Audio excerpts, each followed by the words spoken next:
grab those. Yeah, those are available. I know it's up close, but it's an intimate room. Excuse me.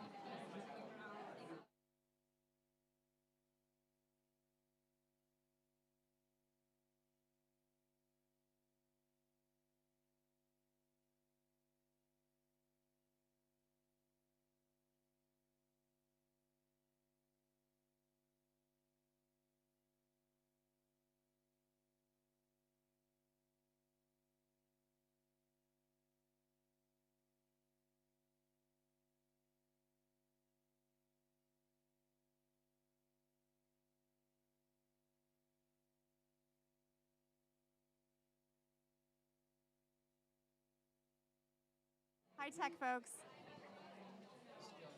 I know, I'm just talking to the tech people. Thank you, though.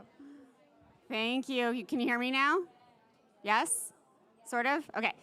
Hi, everyone. Thank you for joining this session. My name is Danny Nierenberg. I am president and co-founder of Food Tank. We're a research and advocacy organization devoted to highlighting stories of hope and success in our food systems.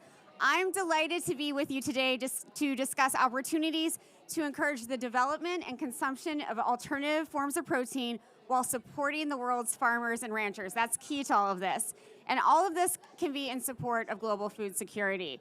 So we have a really wonderful conversation planned. Sorry, I don't like it that close. So I want to jump right in and introduce our panelists. So please join me in welcoming Niels Peter Noring, the climate director for the Danish Agriculture and Food Council. Round of applause. Keep your energy going. I know you're tired. You ate some lunch.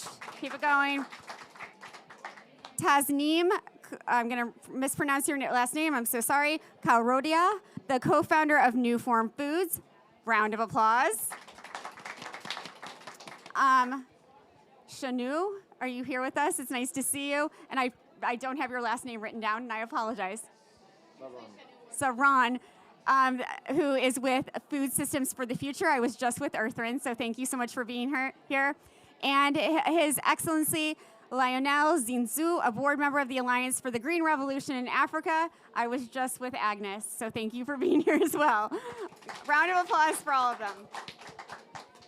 So, Shanu, I'd like to start with you, and I know you're filling in for Earthrin, and I don't like to put you on the spot, but I feel like you're the only person who can answer this question in a really effective way, and that's to give us sort of the state of the plate, if you will, when we're talking about food loss and food waste, and diversification and food security, food and nutrition security. So one, talk about where we are with food loss and food waste, and why that's a really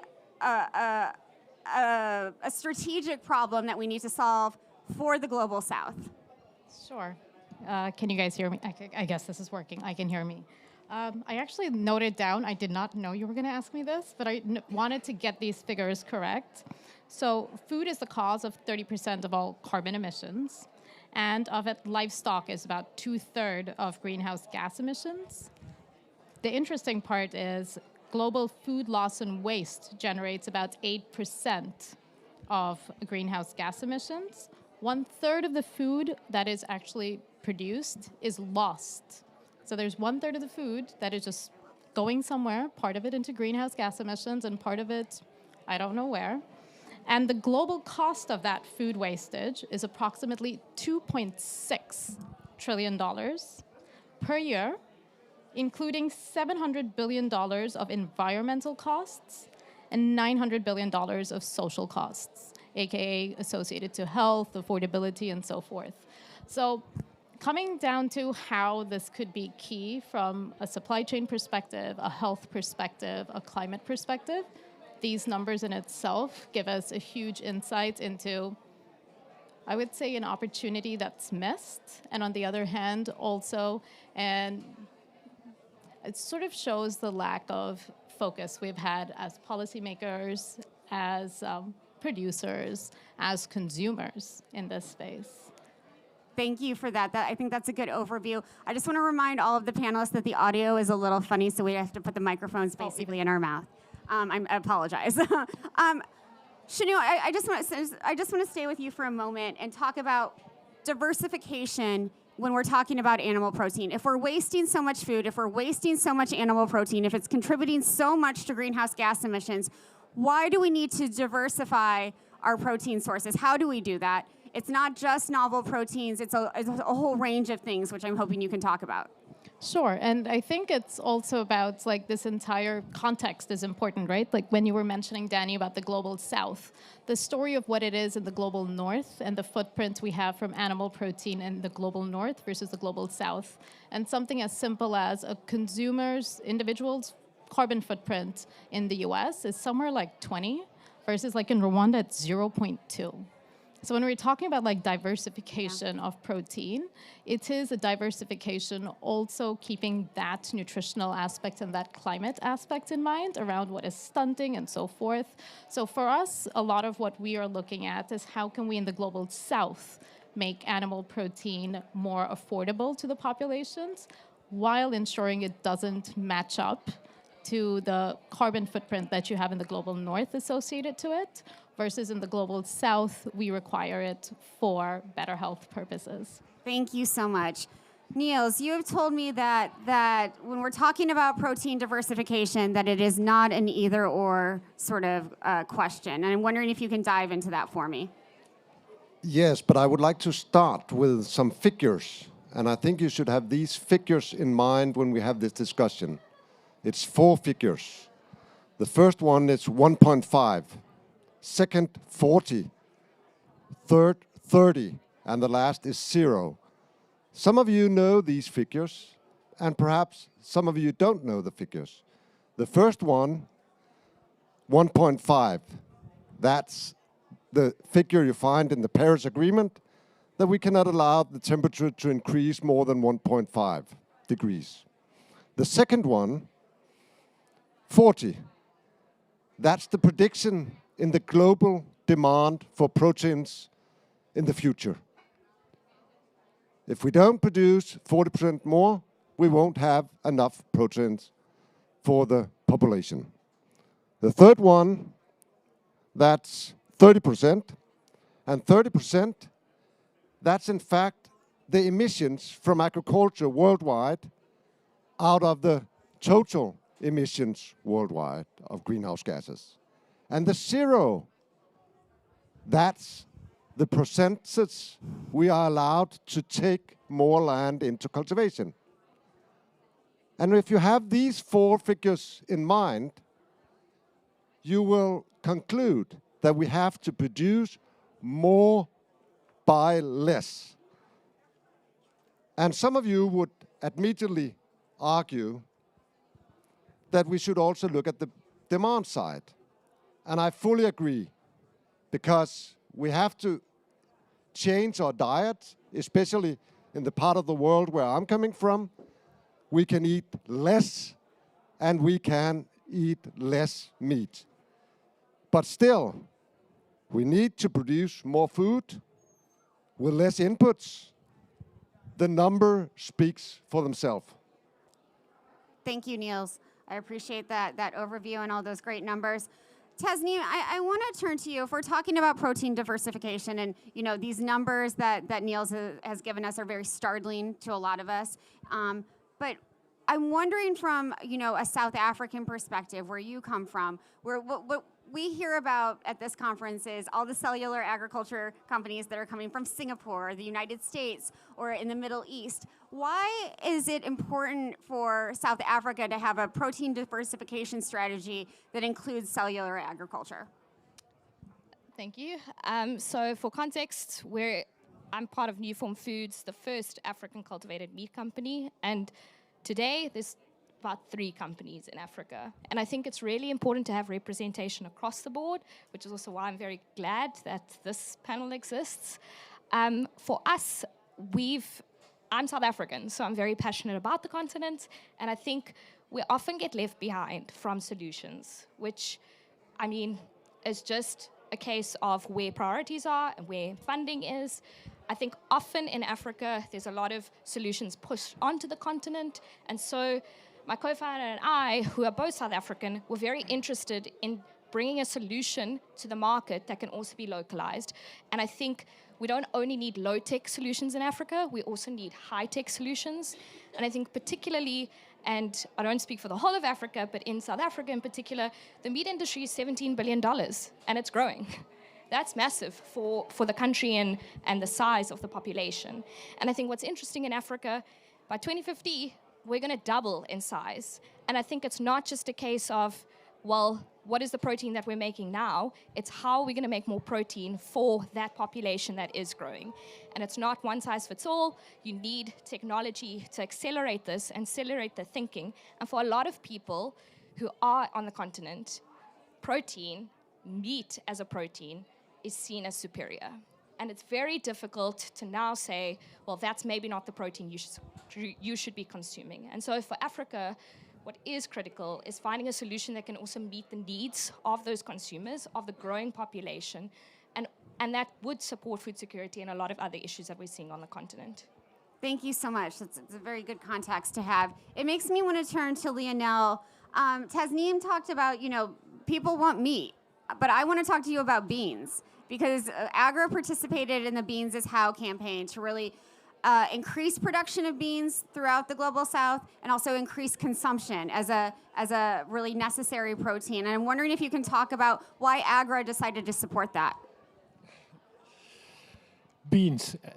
In my country, Benin, I think we have dramatic progress in terms of beans output. And it's interesting to understand why. For me, it's a bit of a miracle.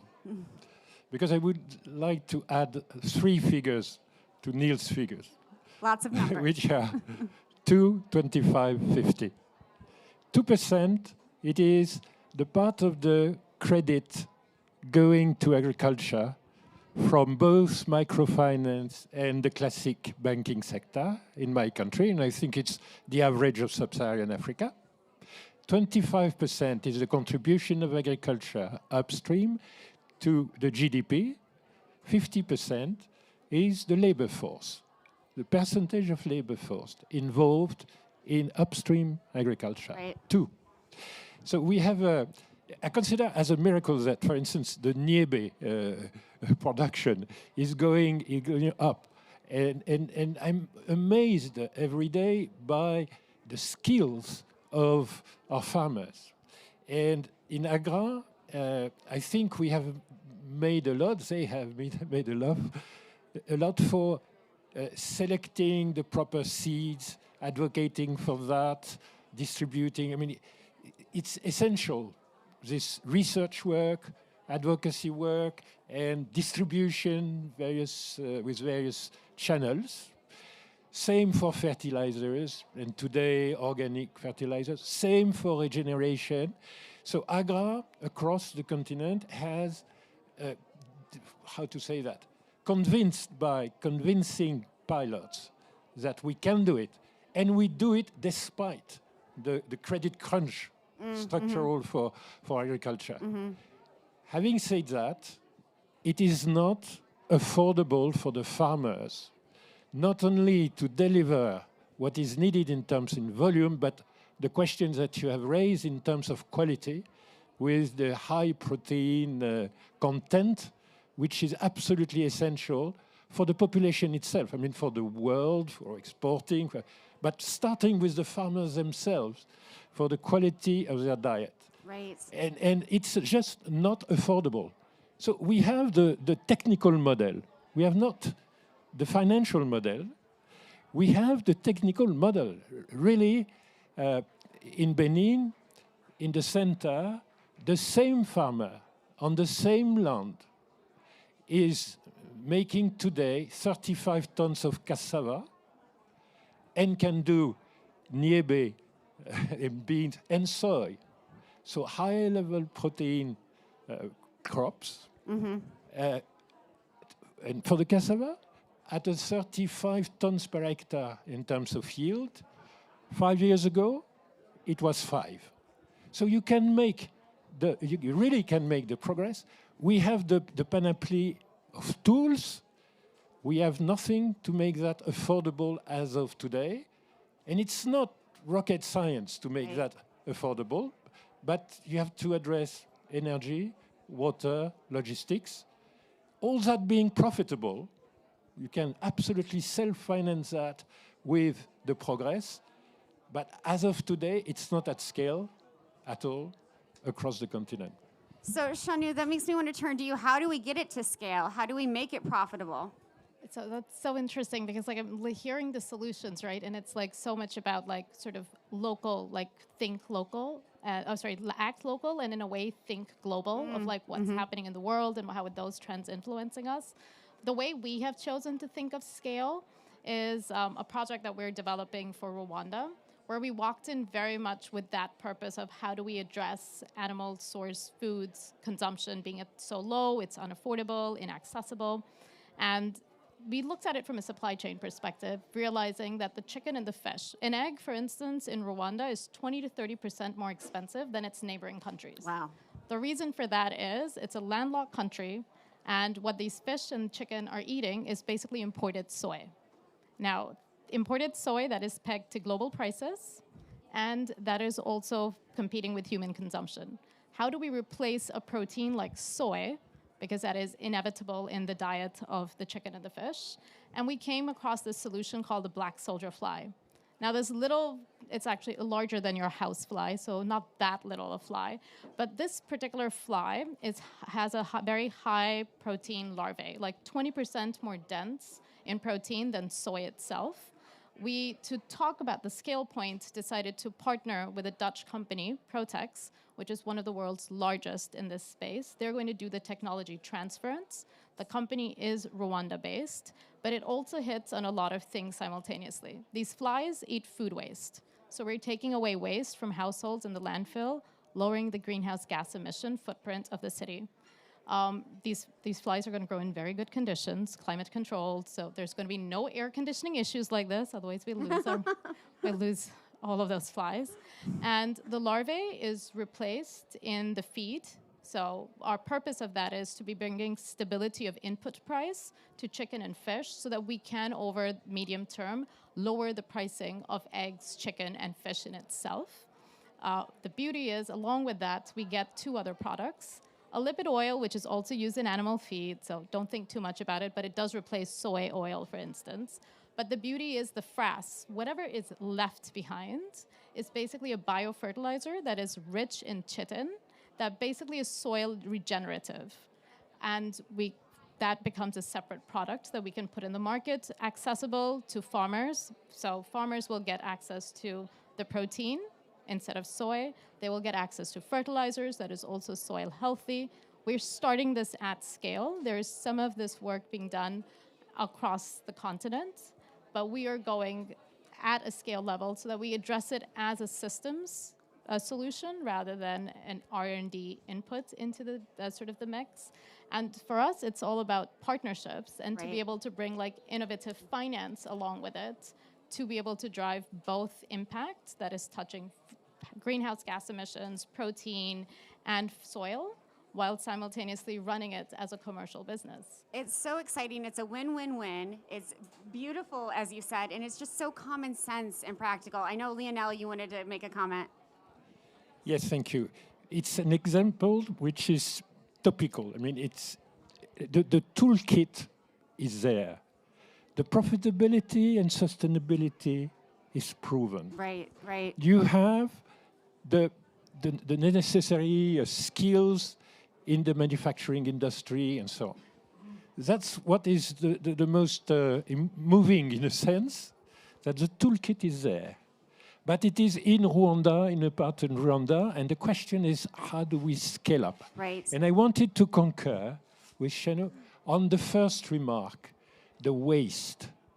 When you consider economic history on agriculture, reducing the waste has always been the number one funding resource.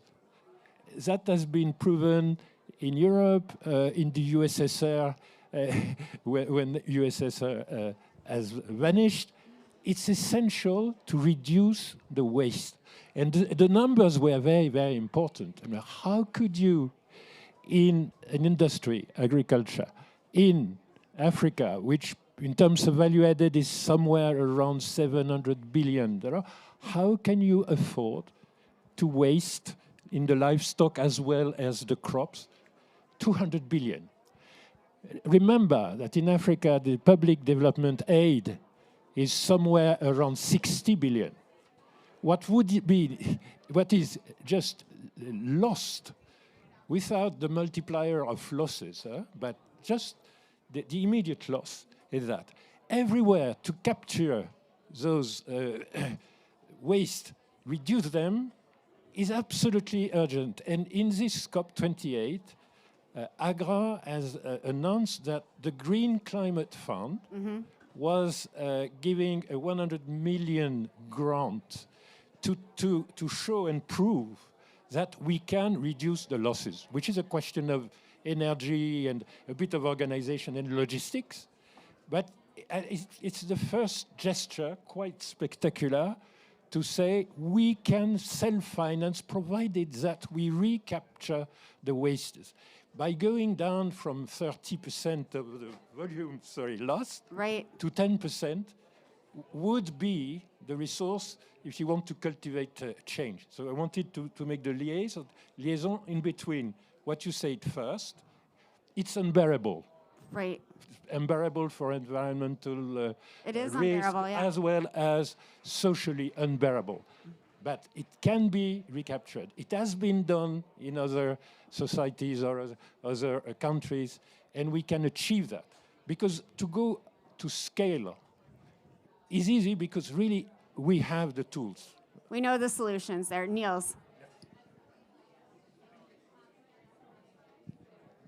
Thank you once again, and I fully agree that we have to have a lot of focus on waste.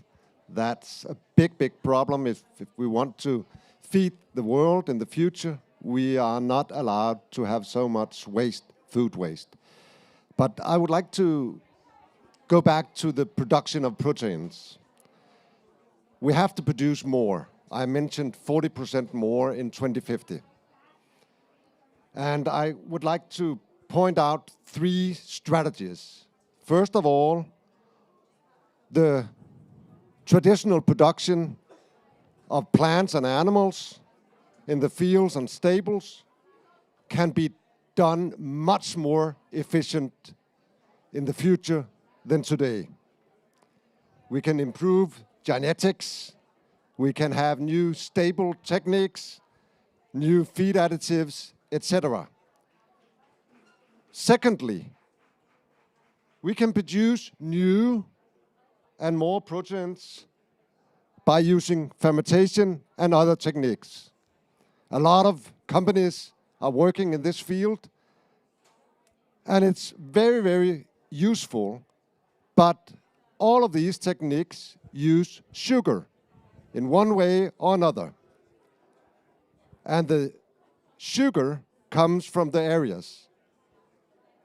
So I think we also should look at a third strategy, and the third strategy is producing proteins without using sugar and not taking anything from the fields or taking anything from the stables.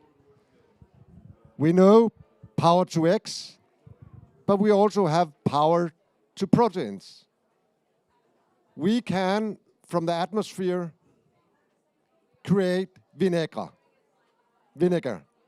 And when we have vinegar, we can, with the enzymes, we can produce proteins. This is what Topsøe and Novozymes is working with at the moment in Denmark, founded by Bill Gates and Novo Foundation. I really think that we also have to think on this strategy.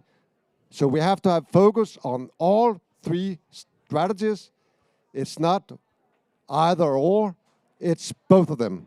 Thank you. It's and for sure. Tasneem, can you talk about what Niels was alluding to about how much sort of inputs that cellular agriculture needs? How can we reduce those? How can we de-risk it for companies like yours and for others who want to enter the alternative and novel protein space?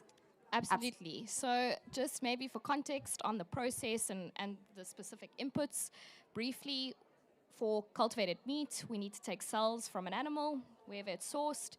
You put them into very controlled conditions, give them media, which is a lot of the sugars, amino acids. So in this case, it's in a liquid format, and we put it at the right temperature, in the right conditions, in vessels that look like brewing vats, essentially.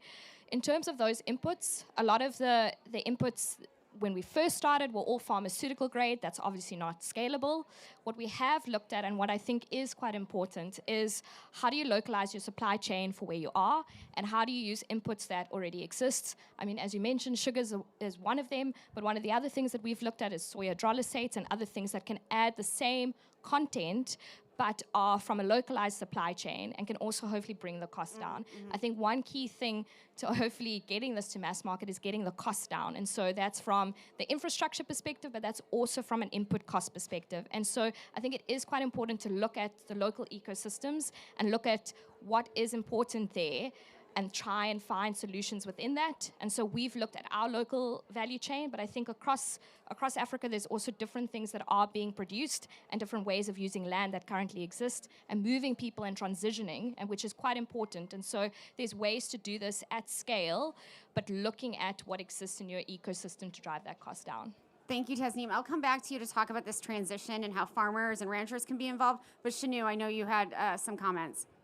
I just wanted to add to both of the points that they were making. And for instance, on our side, it's 99% less use of land, water, and inputs to grow these flies than it is for its soy-intensive sort of land inputs that are land usage that's required. And then also around localizing the input value chains, right? And linking back to the point that you were making, Lionel. For us, finding, if we go in the global north, these black soldier flies are basically being fed industrial waste, right? So the chips factory peels or the brewery waste kind of a thing. This is one of the few cases where we looked again at what is our localized input value chain. And for us, it was household waste, hotel waste, farmer market waste.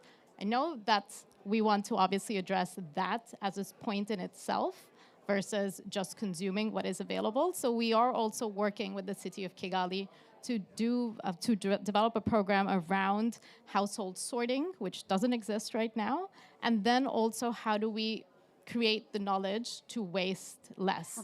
So while that is sort of contrary to the fact that we need the food waste to survive, it's such a large amount that we're hoping that we can get it down and still be able to run this facility, which, by the way, talking on scalability, lastly, the way we're building it out in Rwanda is for it to be a turnkey replication across the continent. So to truly be able to do this across the continent in a localized, completely circular fashion.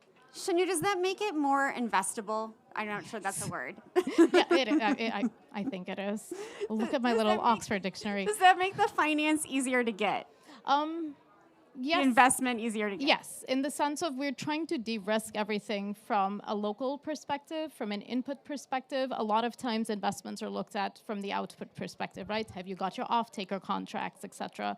In this case, working very strongly and very closely with the government of Rwanda across all ministries, from environment, the city of Kigali, who's in charge of the landfill, to the Ministry of Agriculture, and with the Rwanda Development Board, which sits at the center of public-private partnerships, helps de-risk this a lot on the continent. And then having all these localized supply chains also does. And impact, obviously, is the kind of investors we're looking for, and not just we're looking for only commercial return. Right. And yes, so it definitely is with that purpose that we do this. I'm going to stay with you and then also turn to Lionel, because I feel like the black soldier fly example is such a good one because women are intimately involved with this. And that's a key for when we're talking about protein diversification and finance and investment for this. We need to make sure that women are invested in. So I'm hoping you can both comment on that.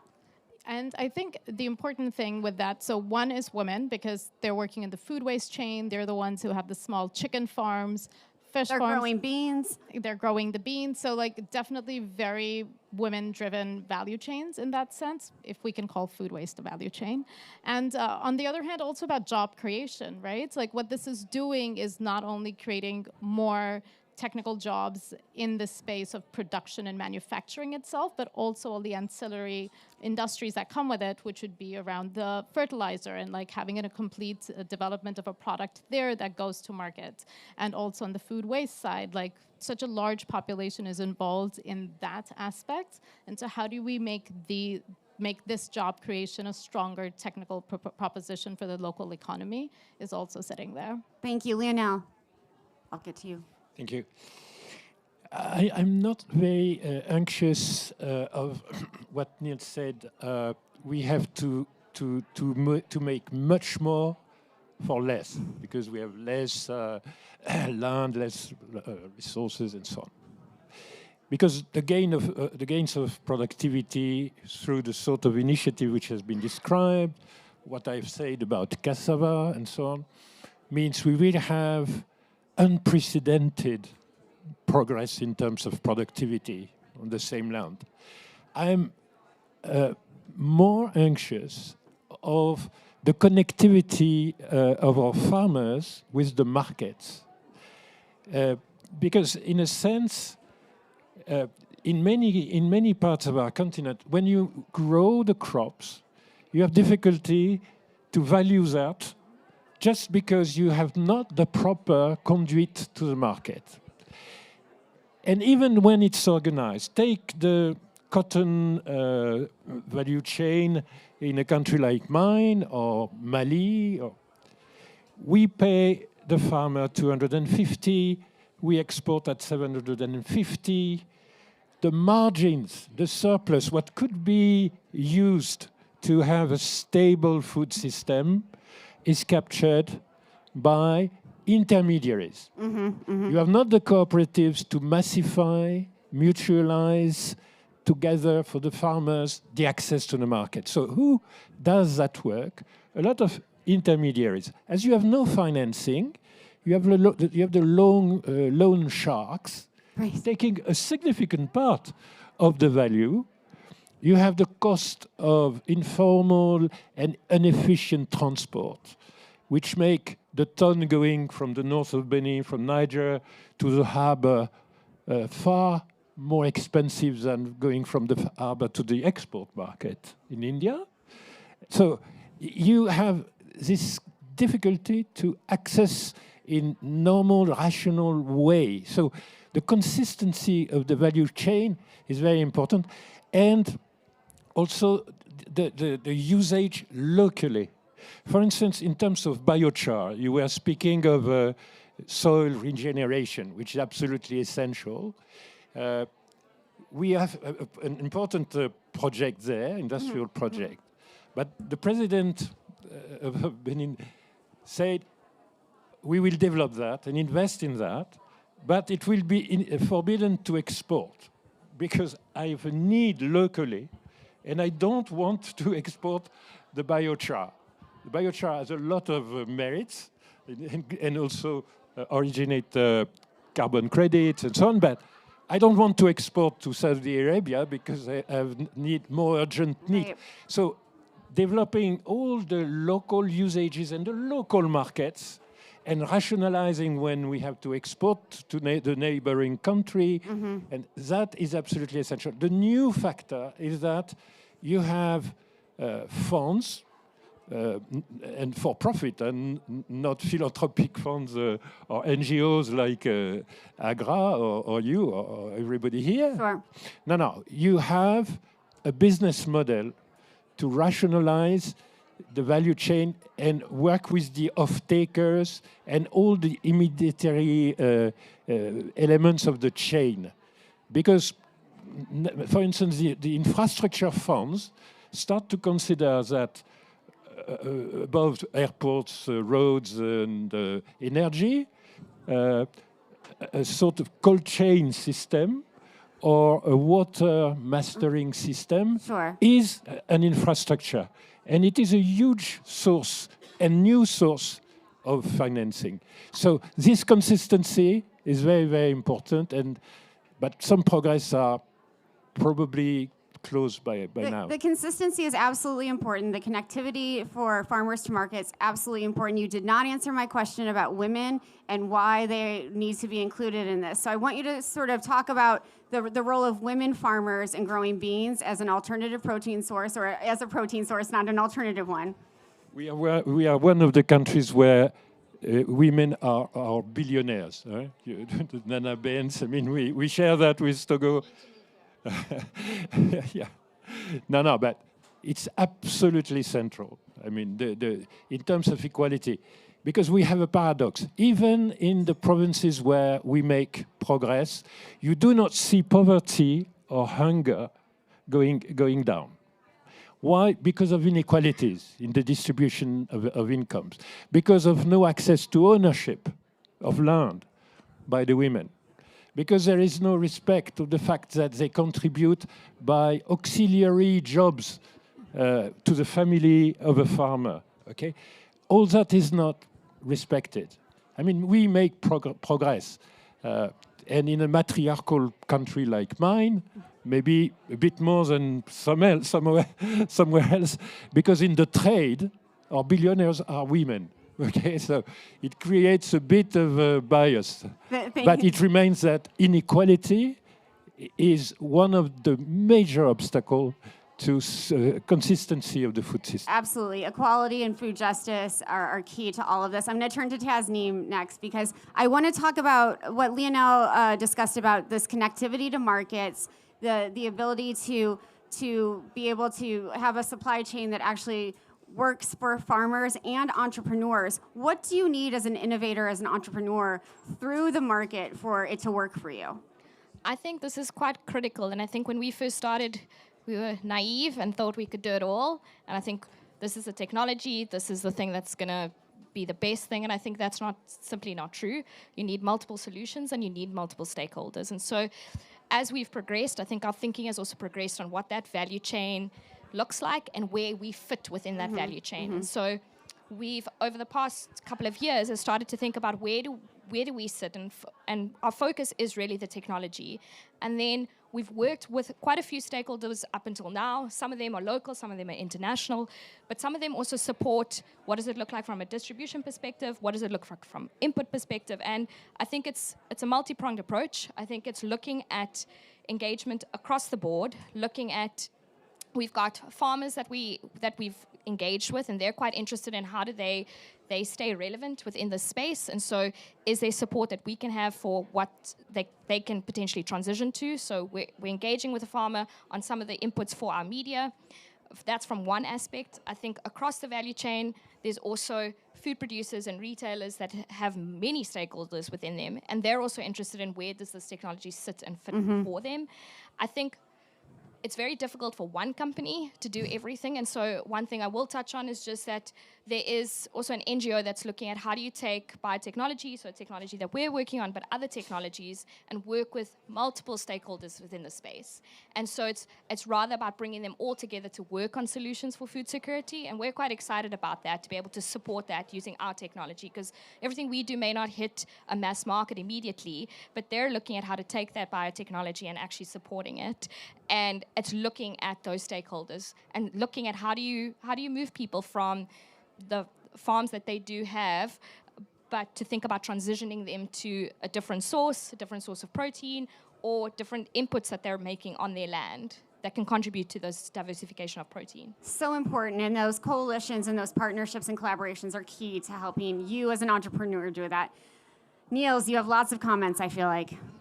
I have 3 short comments. First, on the black soldier flies. That is one of the solutions. But I must say, first of all, we have to reduce the amount of waste. We shouldn't have a lot of waste to feed the black soldier flies. We should reduce the waste. That's the first thing. The second thing is, if you can use the waste direct as a protein for feeding the animals, you should do that. And the third thing is then, when you're not able to use it directly to feed the animals, then black soldier flies is a very, very good solution, which we also have in Denmark. The second comment is on you, Lion, and that's the connection between farmers and the market. It is very essential to have a good connection. And I think that we have it in Denmark, but there's a lot of places in the world, Africa, where it's a very bad connection. You have to build up very good connections so you ensure that the farmer will be able to sell his products on the market. And I just want to say that more than 100 years ago, the Danish farmers decided to build up cooperatives, and these cooperatives ensure the farmers, they own the companies, they're the one who's selling on the market. It's a very good solution.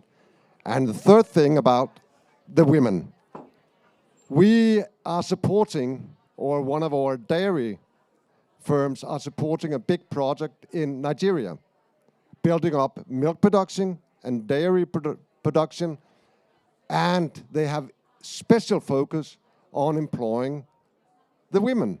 So it's very, very important to be sure that you involve men as well as women in the agricultural production. Thank you. Thank you so much, Niels. Okay, Shanu, go ahead. Wanted to quickly respond to Neil. I think on the first point, it's not a 1, 2, 3 order, it's all of the three. Because at this point, I completely agree from a food system perspective, we need to be looking at reduction of waste, and we need to be looking at more optimal ways to use that waste. And the black soldier fly, we strongly believe, is one of those solutions. So it's working on all three and not on order of 1, 2, 3, just for everyone to know. Love it. Thank you so much. Niels and Tasneem, I want to turn to you. We've talked a lot about farmers. We've talked about the finance and investment communities. I want to talk about eaters. Where do consumers fit into all of this? When we're talking about alternative proteins or even eating more beans, we need to involve, and maybe all of you can answer this because everyone's nodding, we need to involve the consumers in this because they are going to drive the demand that makes farmers, grow the materials for cellular agriculture or grow beans or, raise livestock conventionally. Where do eaters fall in this? So there's not a lot of data in Africa in general, but there's been a few studies that was conducted by this NGO, they're called Credence, and they looked at replicating similar studies across the world so that they could also compare. And there's a study conducted in South Africa, Nigeria, Kenya, and Egypt, and one of the key things that they found is that there is a drive to eat plant-based, and there is a drive to eat or try cultivated meat. Obviously, where the technology is, it's still very early on, but it's very interesting when you look at the reasons why. I think a lot of consumers, everyone thinks that consumers maybe don't think about what they eat. They do. They absolutely do. And a lot of those studies showcase that environmental impact is actually one of the leading reasons that they do want to shift their diet or protein. That being said, I think it is very difficult if you don't get the protein cost down. And so I think people inherently want to make change, but if you can't provide a protein at the right cost, it's not going to work, and it's not going to work for majority of consumers. And so I think it is very interesting. One, from a cultivated meat perspective, what's interesting in Africa is I think a lot of people do want to eat more meat. There's a lot of people who believe that's where they get fuller for longer. There's a status symbol, there's tradition, there's culture. And so for a lot of people, they don't want to stop eating meat, but they understand the impact. Mm-hmm. They want to understand where they could get similar protein, but maybe not at the same cost to the environment or animal welfare. And so I think there's a lot of people that do want to make a change, but they don't have offerings at the moment for that. And so I think there's appetite for it, but the technology needs to progress, and there also needs to be a lot more stakeholders who are probably looking at other sources of protein, as you say, things with insect potentially also has implications. And so I think it is the consumer in Africa want more options, and I think at the end of the day we also may not have a choice. So even in South Africa, if I just make one example, we weren't able to get eggs for a long period of time, and that's because of environmental impacts, disease, and so there is also a need for these proteins to come from elsewhere because we don't actually have choices. Absolutely. Thank you for explaining that. Lionel. Thank you very much. I tend to think that the consumers are ready to adopt the new consumptions. Again, look at what happens in soy in West Africa, from Nigeria to Ivory Coast. It's just a revolution. But it's not only to make something which is very well valued, soy milk for the substitution to cow milk in the Danone system or the Nestle system whatsoever, which is an excellent of taking, because clearly it creates, in terms of market, a new opportunity. Now, it's first and foremost locally consumed by the consumers, and they have adopted new recipes. And also for nutritional, for the animal nutrition, which is quite important, because if you want to reduce the waste, the sort of potential, the shortage from the livestock business model, you have absolutely to give them protein as well. So, and that has been really very, very fast. So I'm not too anxious about adoption of that.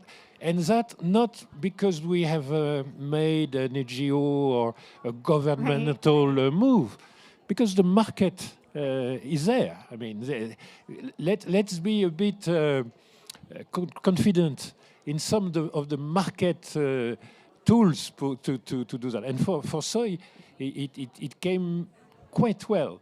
I don't know if it's the case everywhere in East Africa, but in West Africa, it's quite spectacular and encouraging.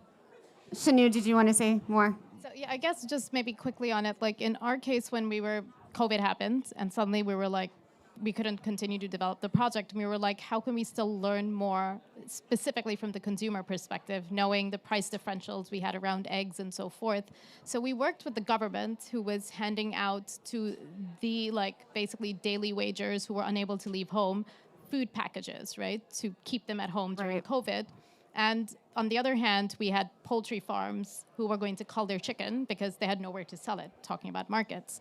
And we made that connection to include eggs into that basket and did a very light research piece on what is the impact of that from a consumer awareness perspective.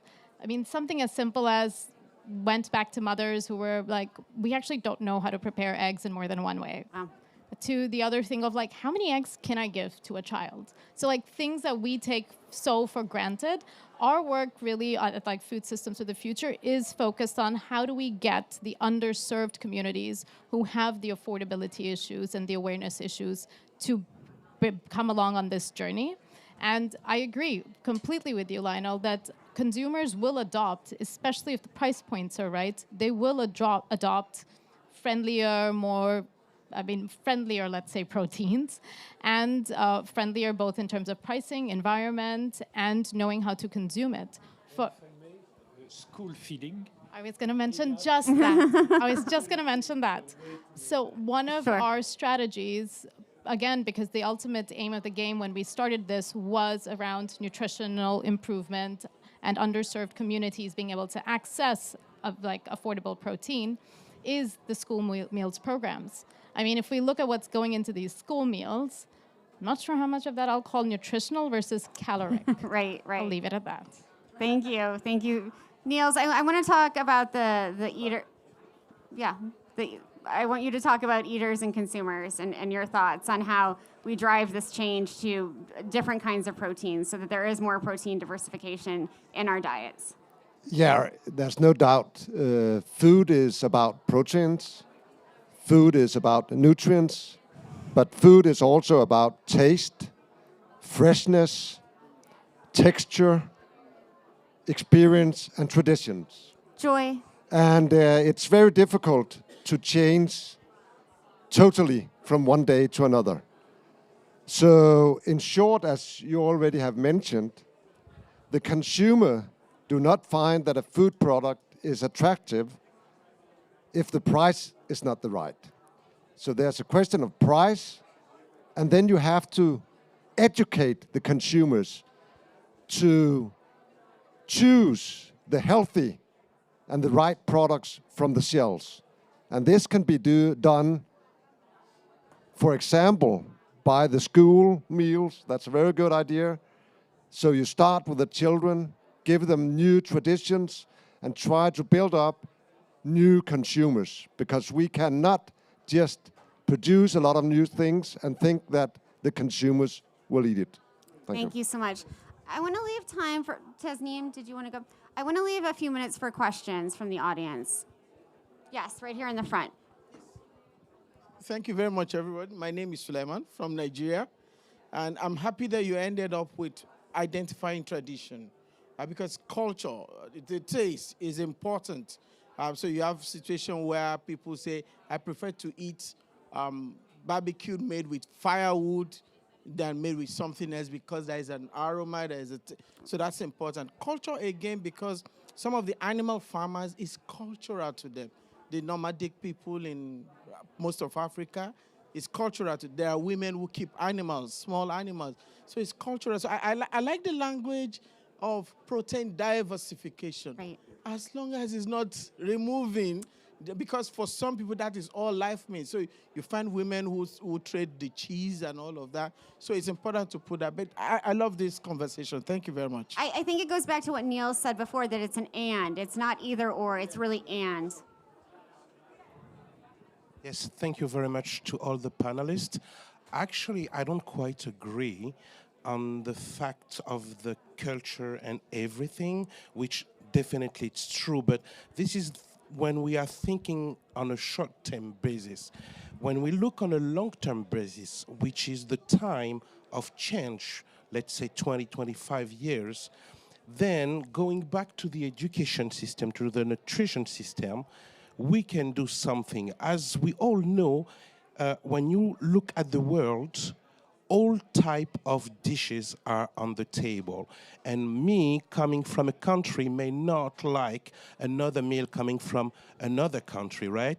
But if I had known this meal from the beginning, then it would be something that I would appreciate. Meaning that if we do educate, since people are at their real beginning of life, a certain taste, then it would work. But we have to have this process on a 2025 process term, right? So this is what I wanted actually to Thank you. Yes, to say. absolutely. The culture is important to this. Probably time for just one more question, maybe a question for the panelists. Thank you. Oh, all right. Thank you. Just because I have the microphone. But a quick question, and I know it's something that came up, is the inequality, especially when it comes to women. And I think it's about time we move from them being involved in agriculture, but rather to being active participants. They need to have rights to own land. So do the youth, if we're going to continue this to the next generation.